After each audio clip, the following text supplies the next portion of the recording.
टनबाओ में ॿियनि शहरनि जीअं टनबाओ में भी महरम उल हराम जो चंड नज़र अचण सां ई मुख़्तलिफ़ इमाम बारगाहुनि जंहिंमें लखियारी इमाम बारगाह, बचल शाह, दिलबर सिंधी जो पिड़, समन जो पिड़, लखपति बकारी जो पिड़ समेत मुख़्तलिफ़ मजलसुनि ऐं अज़ादारी जे सिलसिले जी शुरूआत थी वई।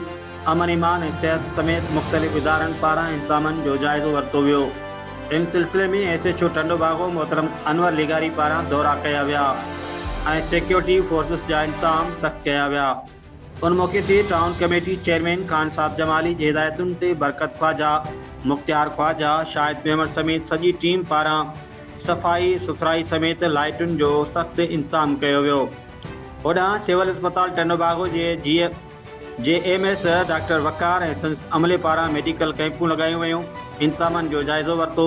हिननि चयो त महरम उल हराम दौरान अज़ादारनि खे हर मुमकिन सहूलियतूं फ़राहम कयूं वेंदियूं ऐं अमन ईमान खे यकीनी बणाइण लाइ पुलिस, इंतज़ामिया ऐं सिहत खातो हैसको अमलदार मुकमल तौर ते अलर्ट रहंदा।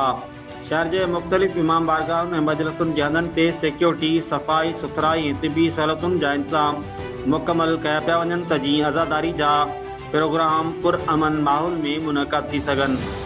Sarfaraz Ali बकारी, social media centre Sindh, टंडोबागो। मखलूकों ने फरमाती है और जमीन के ऊपर उसके चेहरे पे नूरानियत का बारिश बन जाती है।